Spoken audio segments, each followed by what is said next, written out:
السلام علیکم ورحمۃ اللہ وبرکاتہ۔ الحمد للہ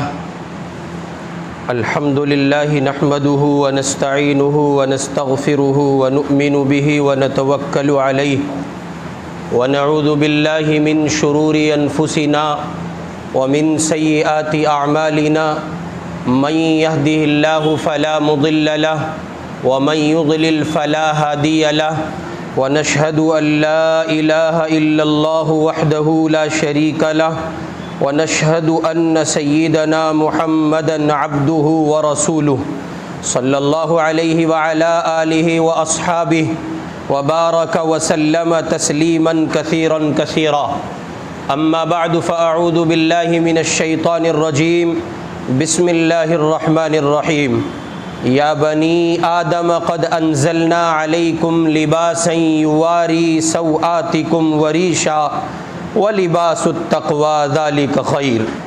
وقال رسول اللہ صلی اللہ علیہ وسلم البسوا الثياب البيض فإنها أطهر وأطيب وكفنوا فيها موتاكم أو كما قال محمد صلی اللہ علیہ وسلم۔ حضرت سمرہ رضی اللہ تعالی عنہ روایت کرتے ہیں، رسول پاک صلی اللہ علیہ وسلم نے ارشاد فرمایا، سفید کپڑے پہنا کرو کیونکہ وہ صفائی اور پاکیزگی کے اعتبار سے بہتر ہوتے ہیں، اور انہی میں اپنے مردوں کو کفنایا کرو۔ اس وقت ہمارے معاشرے میں جو مسلم معاشرہ کہلاتا ہے، جس کی بیس پر اسلام کی ترجمانی ہوتی ہے، بسنے والے مسلمان اور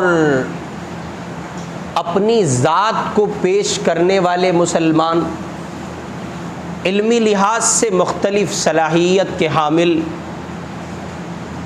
شعور اور تدبر کے لحاظ سے بھی مختلف طبیعتیں رکھنے والے، لیکن مجموعی حیثیت سے یہ اللہ کے بندے جو مسلمان کہلاتے ہیں، اس مذہب اسلام کی ترجمانی کرتے ہیں جو اللہ کی طرف سے جناب رسول پاک صلی اللہ علیہ وسلم پر نازل ہوا ہے۔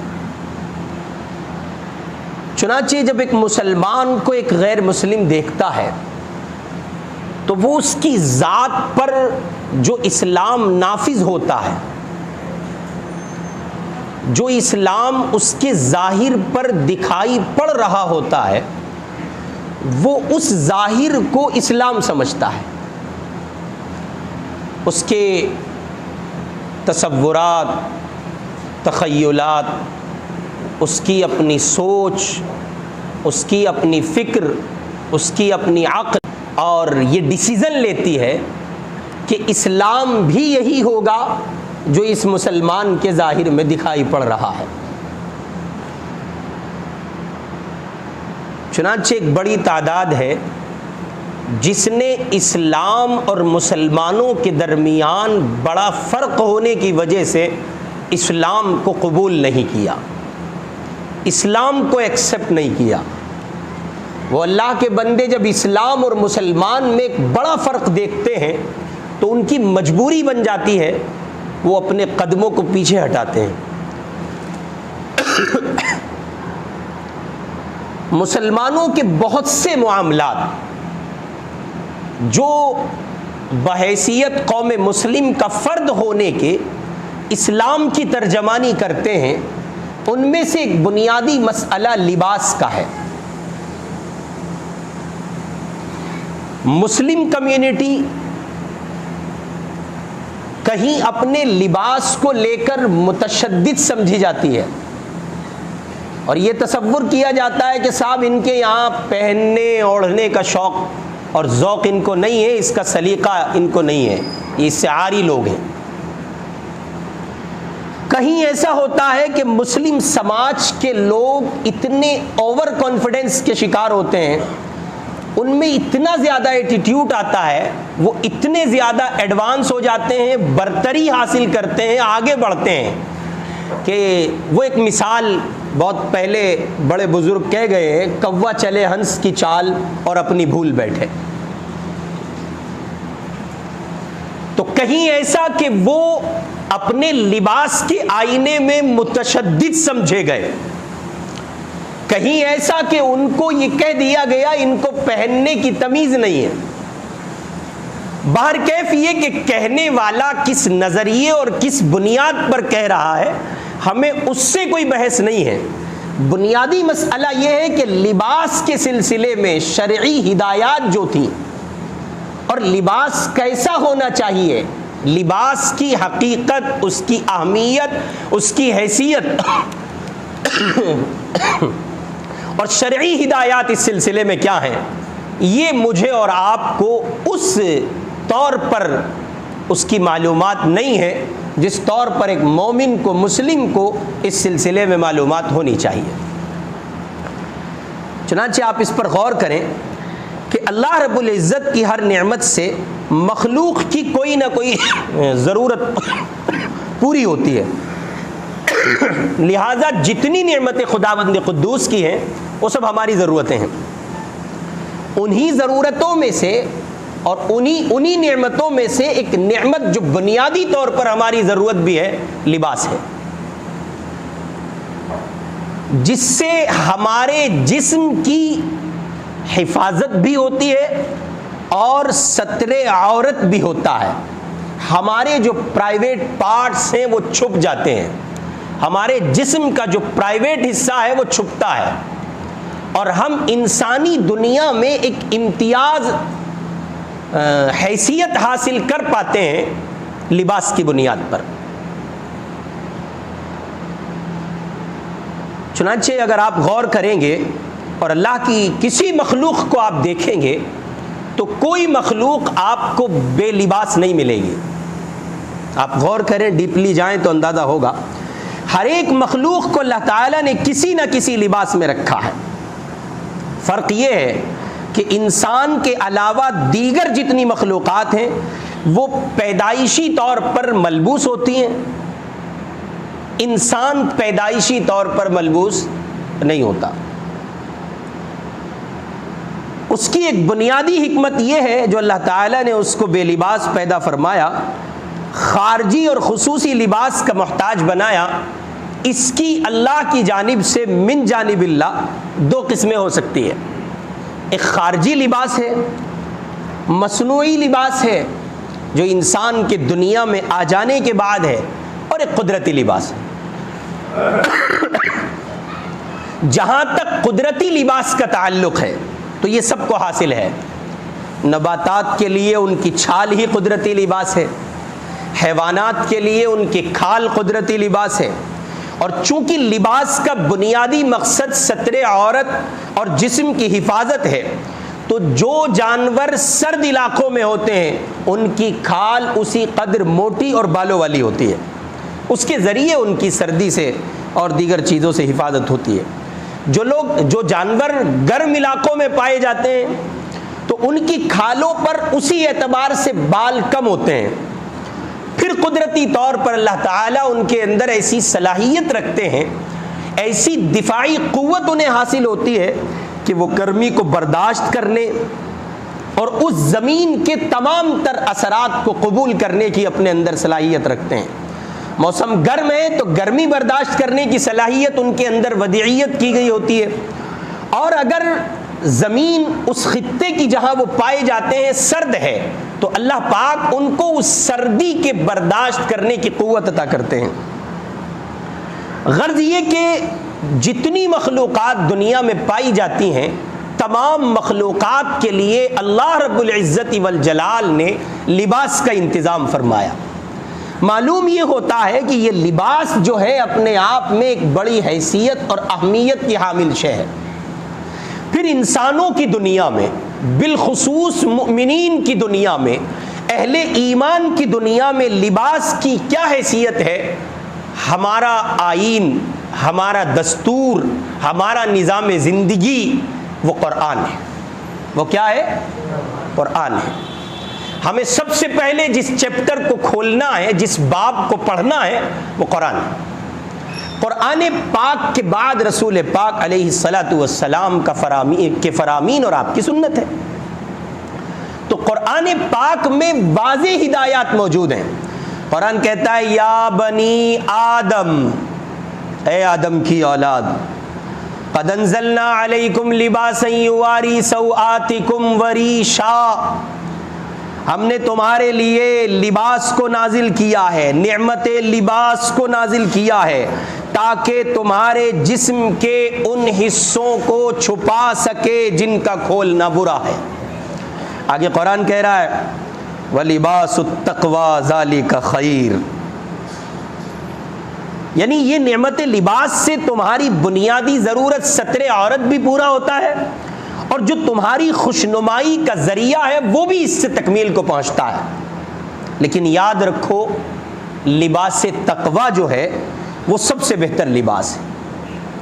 میں نے بنیادی طور پر ایک بات عرض کی تھی کہ دو طریقے کے لباس، ایک لباس وہ ہے جو خارجی ہے، ایک لباس وہ ہے جو مصنوعی ہے، یہ جو میں نے اور آپ نے پہنا ہوا ہے۔ ایک اصل لباس ہے جس کو لباس تقوی کہا گیا ہے۔ اس آیت کریمہ میں نعمت لباس کے تین بنیادی مقصد کو بیان فرمایا گیا۔ جب آپ یہ طے کر رہے ہیں کہ صاحب لباس پہننے کی چیز کیا ڈالیں اپنے جسم پر، کوٹ ڈالیں، پینٹ ڈالیں، کرتا ڈالیں، پاجامہ ڈالیں، یا کہیے کہ شیروانی ڈالیں اور اس کے نیچے وہ پتلا سا چوڑی دار پاجامہ ڈالیں تو کیا ڈالیں؟ جینس کی پینٹ پہنے، تازہ 1987 کی چھپی ہوئی شرٹ پہنے تو کیا پہنے؟ ایک بڑا ایشو ہوتا ہے۔ یا ہمارے امام محترم جو لباس پہنتے ہیں، مولانا لوگ جو لباس پہنتے ہیں، جماعت کے لوگ جو لباس پہنتے ہیں، یا پگڑی والے لوگ جو لباس پہنتے ہیں، لمبا چوڑا جبہ جو لوگ پہنتے ہیں، پہنے تو کیا پہنے؟ یہ ایک بنیادی سوال ہے امت مسلمہ کے سامنے جو وہ خاموش زبان کے ساتھ خود اپنے آپ سے پوچھ رہی ہوتی ہے۔ کہاں جائیں؟ کبھی وہ امریکن اسٹائل کو فالو کرتے ہیں، اور ظاہر ہے کہ یہ سب کچھ فلم انڈسٹریز فراہم کرتی ہیں۔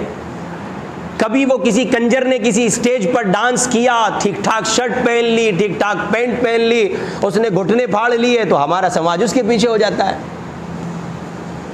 کئی بار ایسا ہوتا ہے کہ وہ عجیب انداز کے ڈھیلے ڈھالے کپڑے، بدن اتنا ہیوی نہیں ہے اور بدن پر اتنا گوشت پوست نہیں ہے، لیکن صاحب پھر بھی ایسا لگتا ہے دادا جی کی شرٹ پہنے پھر رہے ہیں۔ جب بہت کھوج کرید ہوتی ہے تو پتہ چلتا ہے یہ لیٹسٹ ہے، آپ کو کیا پتا، آپ تو حجرے کے آدمی ہیں۔ تو ایک بنیادی سوال ہے، چلیے ہم تو ٹھہرے حجرے کے آدمی، آپ تو باہر کی دنیا کے لوگ ہیں، لیکن شریعت آپ پر بھی ہے۔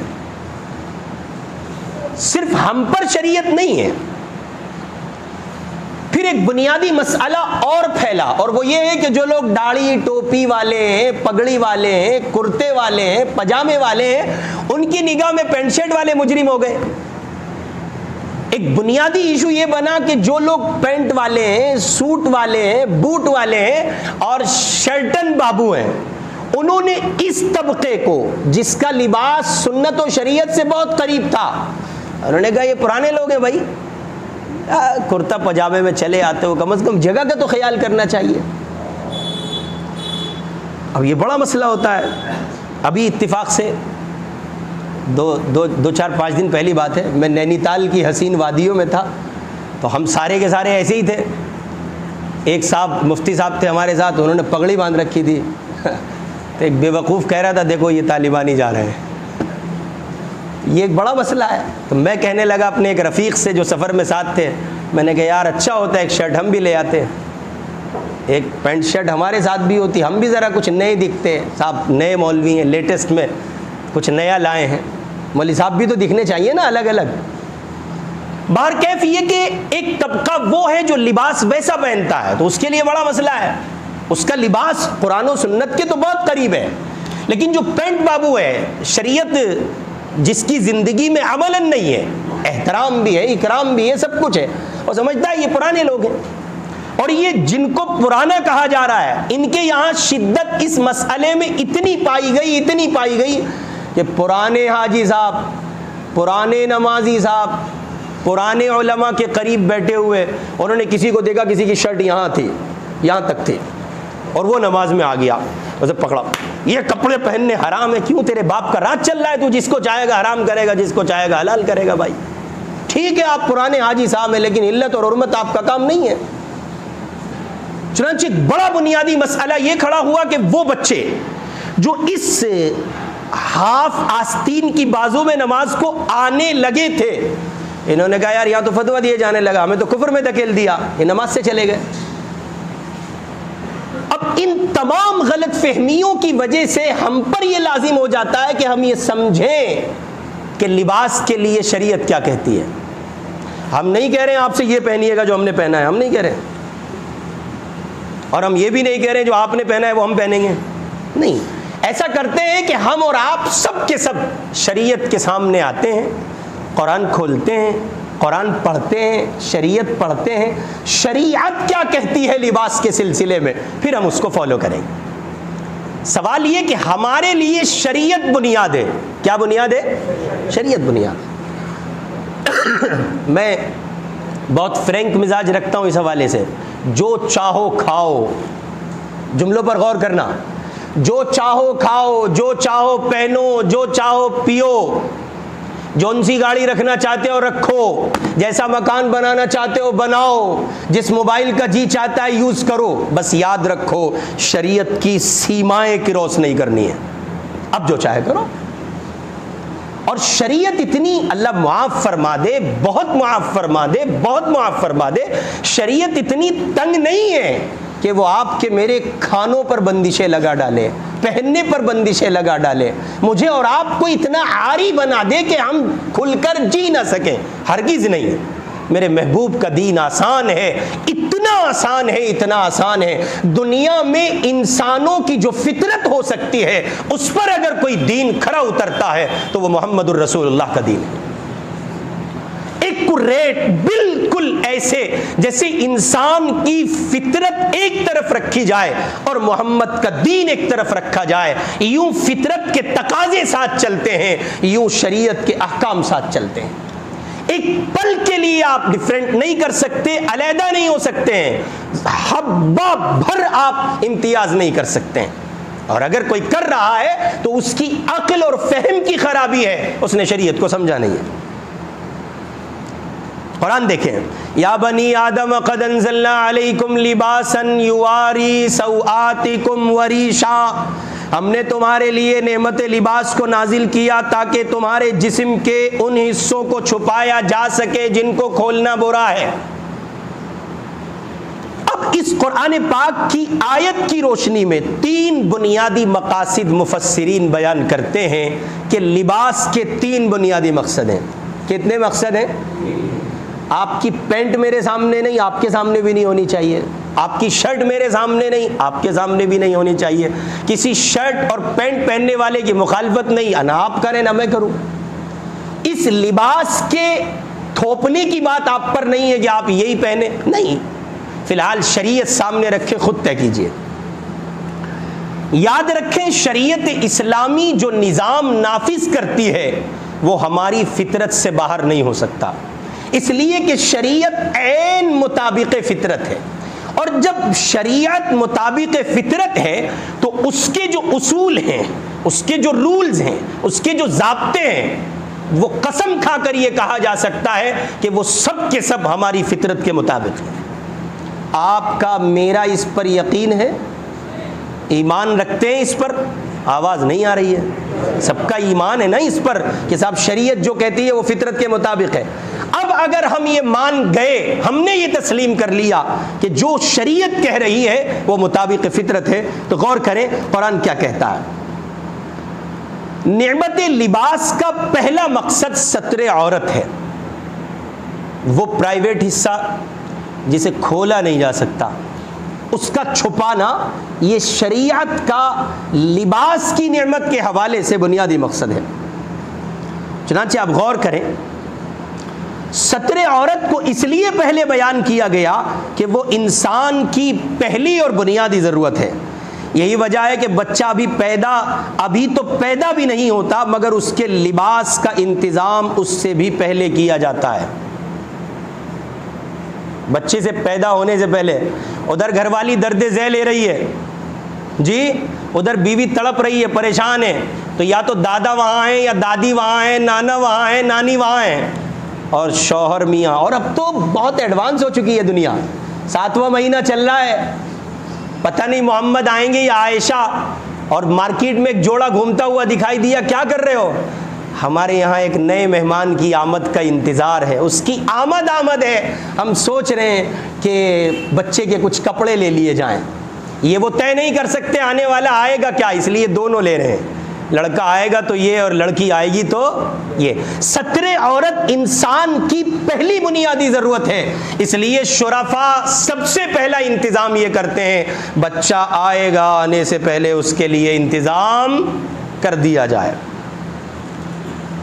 چنانچہ انسان اول حضرت آدم علیہ الصلاۃ والسلام کے متعلق قرآن کہتا ہے, شجر ممنوعہ کے چکھنے کے بعد جب لباس جنت ان سے اتارا گیا تو اسی وقت حضرت آدم و حوا علیہم السلام نے جنتی درخت کے پتوں سے اپنے ستر عورت انہوں نے کیا.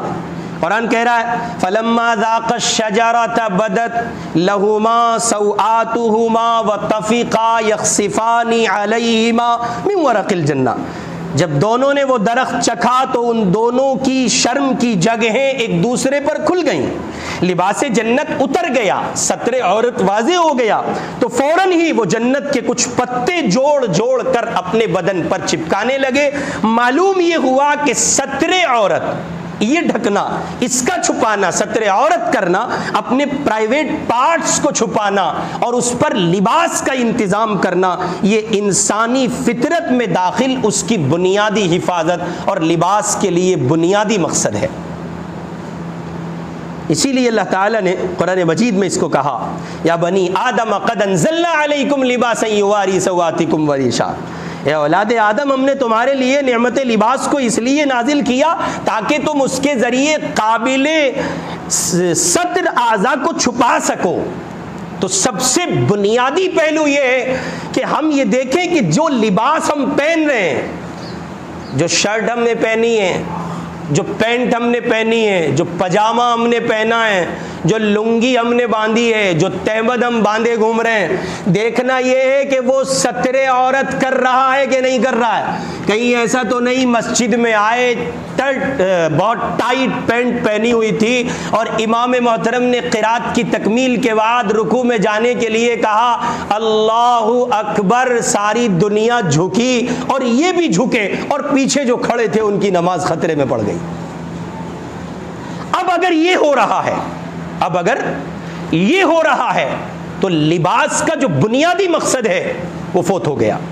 اب آپ کچھ بھی پہن لیجئے, لباس کا بنیادی مقصد تھا ستر عورت, اور ستر عورت کہاں سے ہے؟ محترم مرد کے لیے ناف شامل ہے, اس میں احناف کے یہاں ناف سے لے کر گھٹنے بھی شامل ہیں, گھٹنوں تک کا حصہ ستر عورت کہلاتا ہے. چنانچہ وہ بڈھے ہوشیار ہو جائیں, وہ دادا, وہ نانا, وہ اڑیل مزاج پاگل بوڑھے جو بنیان اوپر چڑھا کے مکان کے تھلے پہ آوارہ سانڈ کی طرح اپنی ناف کھول کے بیٹھتے ہیں, اس باپ کے لیے ڈوب مرنے کا مقام ہے یہ, اس بیٹے کے لیے, اس بھائی کے لیے, اس شوہر کے لیے انتہائی بے غیرتی کی بات ہے جو اپنے گھر میں اپنے گھر کی عورتوں کے سامنے اپنی ناف کھولے پھرتا ہے. شرم بھی کوئی چیز ہے, ایک انسان سے اس کی توقع, اور پھر مومن سے ہرگز اس کی توقع نہیں کی جا سکتی. لباس کا بنیادی مقصد ستر عورت, یہ ہو رہا ہے تو اب آپ کیا پہن رہے ہیں, ابھی ایک بنیاد ہے. آگے چلیں گے تو آپ کو واضح ہوگا شریعت اسلامی نے اس میں جو ہدایات ہمیں دی ہیں وہ یہ کہ لباس اتنا ادھورا نہ ہو, اتنا تنگ نہ ہو. آج کل بہت سے لوگوں کو شوق ہوتا ہے, وہ آدھا RSS کا کچھا چل رہا ہے, دیکھا ہے آپ نے, اس میں گھٹنے کھل جاتے ہیں, اسے ہی پہن کے باہر نکل آتے ہیں. کوئی شریف آدمی دے ارے آپ اس لباس میں, بس حضرت میں گھر میں تھا. ابے تو ڈھکن گھر میں بھی نہیں رہنا چاہیے اس طرح, تو پاگل. جو آدمی اپنے گھر کی عورتوں کے سامنے اپنی عزت کا تحفظ نہیں کر سکتا, اس سے باہر اخلاقیات کی دنیا میں کیا توقع کی جا سکتی ہے؟ یاد رکھو, جو گھر میں مومن نہیں ہو سکتا وہ باہر مومن نہیں ہو سکتا. بنے پھرو لاٹ صاحب, اس سے فرق نہیں پڑتا. سوٹ بوٹ پہن کے آدمی اپنے آپ میں اپنا ایٹیٹیوڈ دکھاتا پھرے, اس سے فرق نہیں پڑتا, وہ کوئی بات نہیں ہے. آپ اپنے گھر میں کیسے ہیں یہ ثابت کیجئے. تو بنیادی طور پر لباس کے لیے یہ طے ہمیں کرنا ہے کہ آپ کا ستر عورت ہو رہا ہے نہیں. ناف سے لے کے, ناف شامل ہے, ناف سے لے کے گھٹنوں تک یہ شامل ہے. اور کوئی آدمی اگر یہ کہے کہ صاحب میں کسی دوسرے مسلک کا ہوں, تو حیا سب کے لیے ہے, وہاں مسلک بھی کچھ نہیں کرے گا. حیا سب کے لیے. دوسرا بنیادی مقصد ہے لباس موٹا ہو, پتلا نہ ہو. بعضے لوگوں کو سینڈو بنیان پہننے کا بڑا ہیضہ ہوتا ہے, بعضوں کو گرمی اتنی لگتی ہے پتہ نہیں جہنم میں جائیں کیا. صاحب میں تو بنیان ہی نہیں پہنتا ہوں. حیا بھی کوئی شے ہوتی ہے. اللہ معاف فرما دے, اللہ معاف فرما دے. بغل کی دنیا اتنی گندی ہوتی ہے, ایسے گھومتا ہے, ایسے انگڑائی لیتا ہے روڈ پہ, ڈوب کے نہ مر جائے. ایسے آپ نے مشک کی دکان کھولی ہوئی ہے. عجیب صورتحال ہے لوگوں کی. سینڈو بنیان, مجھے تو تعجب ہوتا ہے, حیرت ہوتی ہے کیسے لوگ پہن لیتے ہیں. چلو پہن لیا, عادت ہوتی ہے اپنی اپنی, پھر یہ جو اسٹائل ہے نا, یہ دونوں ہاتھوں کو ایسے کیا اور پھر یوں کیا. کیا کر رہے ہو میرے بھائی؟ مومن ہیں, مومن ہیں آپ, غور کریں کہاں ہیں آپ. یہ نہیں کہہ رہا ہوں کہ سینڈو بنیان نہ پہنے, لیکن یہ کہہ رہا ہوں کہ حیا کوئی شے ہوتی ہے. تو پہلا نمبر تھا ستر عورت. یہ تین بنیادی چیزیں. اب آپ کیا پہنیں گے یہ آپ کو ڈیسائیڈ کرنا ہے.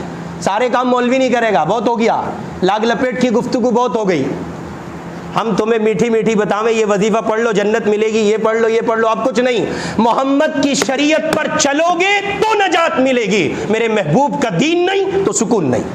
بالکل سیدھی سیدھی کلیئر لفظوں میں سن لیجئے, یہ آپ کے لیے بھی ہے اور آپ سے پہلے میرے لیے ہے. اللہ کی قسم, آقا کے دین کا نفاذ کرو گے تو سکون ملے گا. دین کو پڑھنے سے سکون نہیں ملے گا, دین کے نفاذ سے سکون ملے گا. نافذ کیجئے, یہ طے کیجئے, دکھائیے, ظاہر کیجئے آپ مسلمان ہیں. اب آپ کیا پہنیں گے یہ آپ پہ ڈیپینڈ کرتا ہے, کون سی شرٹ لائیں گے کون سی نہیں. دوسرا بنیادی, لباس موٹا ہو. لباس گھر میں ماں بہنوں کو بتائیے وہ کیا پہننا چاہتی ہیں. وہ لہنگا چنی لا رہی ہیں, مت روکیے, لائیے نا. ایسیوں کا بنتا کیا ہے پھر کچھ ہی دنوں میں جو ہے وہ آگے کا جو نقشہ جو ہوتا ہے میٹاڈور کا, ٹمپو کا, جیسا بھی نقشہ وہ لیے پھرتی ہیں, سب بگڑ جاتا ہے. اور یہ دلی میں تو ہے ہی سب معاملہ, بیوٹیشن والوں کا کمال ہے, نئے پرانے مال کو نیا کرتے ہیں لوگ یہاں. کیا ہے یہ کچھ چیزیں ہیں. آج بھی وہ بچیاں, وہ بہنیں, وہ بیٹیاں, میں ان کی عظمت کو سلام کرتا ہوں جو اپنے لیے مکمل پردے کے اہتمام کے ساتھ رہتی ہیں. ان پر جو نور ہوتا ہے, ان کے چہرے پر جو رنگت ہوتی ہے, وہ ان بیوٹیشن والوں سے زیادہ بہتر ہوتی ہے. یہ پھرتی ہیں اتنی لمبی چوڑی چوڑی لپسٹک لگا کے, ایسی لگتی ہیں ڈائن چلی آئی ہیں. ان کو چھوڑ دیا, کوئی دوسری مخلوق تھی کم بخت, مارکیٹ میں گھومتی ہیں آوارہ عورتیں. یہ مسلم گھرانوں کی خواتین نہیں ہو سکتی. تو دوسرا بنیادی ہدایت کے طور پر جو شریعت کا نظام ہے وہ یہ لباس موٹا ہو صاحب, پتلا نہ ہو. اب آپ کیا پہنیں گے یہ آپ کو طے کرنا ہے. تیسرا بنیادی مقصد, لباس چست نہ ہو. چست کا مطلب یہ نہیں ہے کہ آپ پینٹ چھوڑ دیں, نہیں, میں نہیں کہہ رہا ہوں, میں تو کہہ ہی نہیں رہا ہوں آپ سے. میں یہ بھی نہیں کہہ رہا ہوں شرٹ چھوڑ دیجئے, نہیں کہہ رہا ہوں برشیٹ چھوڑ دیجئے, نہیں کہہ رہا ہوں. بیسٹ کوالٹی کی پہنیے, کمپنی کا برانڈ لائیے بھائی. آپ چھوٹا کیوں پہنتے ہیں؟ اللہ نے دیا ہے تو اظہار کیجئے. یہ تین بنیادی چیزیں سامنے رکھیے. نمبر ایک, آپ کا لباس سطر چھپا رہا ہو. کیا چھپا رہا ہو؟ نمبر دو, لباس موٹا ہو, باریک نہ ہو. خواتین یہ چاہتی ہیں کہ صاحب وہ بہت گرمی لگ رہی ہے, جہنم میں یہاں سے زیادہ گرمی ہے, جہاں آپ کے لیے پلاٹ بک ہو چکا ہے, پھولی پھرتی ہیں.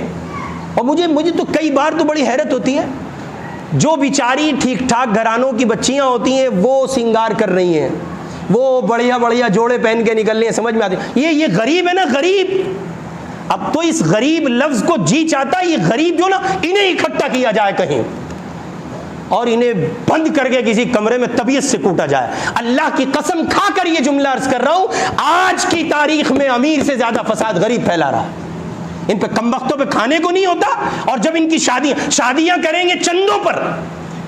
دیکھنا ہماری بچی کی شادی آ رہی ہے, ذرا کھانے کا انتظام کر دو. کہاں تک رعایت کریں گے؟ ذرا تم تھوڑا سا مرغا دلا دو, اور ایک دن پہلے کے ان کے گھروں کے جو حالات آپ دیکھو, ڈسکو ہے, ڈانس ہے, اب پتہ نہیں سب کیا کیا ہو رہا ہے. اللہ کو ایسے کمینے غریب پر ڈبل غصہ آتا ہے. امیر کے لیے تو یہ اس کے پاس دولت تھی جرم کر رہا ہے, سمجھ میں آتا ہے. اس کے پاس تو کھانے کو کچھ نہیں ہے پھر جرم کر رہا ہے. اللہ اس پر ڈبل ناراض ہوتے ہیں. کھانے کو کچھ نہیں ہے پھر بھاری بھاری پینٹیں لائی جا رہی ہیں, چست لباس. اس لیے بہت اچھے سے سمجھ لیجئے, پہلا ستر عورت, دوسرا لباس موٹا ہو باریک نہ ہو, تیسرا چست نہ ہو. اب جتنے پینٹ آپ نے پہنی ہے, جتنی شرٹ ہے آپ نے پہنی ہے, ناف سے لے کے گھٹنے تک پورے ایریے کا آپ جائزہ لیجئے, آپ سمجھیے یہ آپ پہ ڈیپینڈ کرتا ہے. اگر پینٹ ایسی ہے کہ جسم کی ساخت دکھتی ہے, میرے آقا کا فرمان عالی ہے, حضور نے فرمایا قیامت کے قریب بعضی عورتیں ایسی کاسیاتن عاریاتن, کپڑے بھی پہنے ہوں گے پھر بھی ننگی ہوں گی. اللہ میری آپ کی سب کی حفاظت فرمائے اور صحیح لباس اختیار کرنے کی توفیق نصیب فرمائے.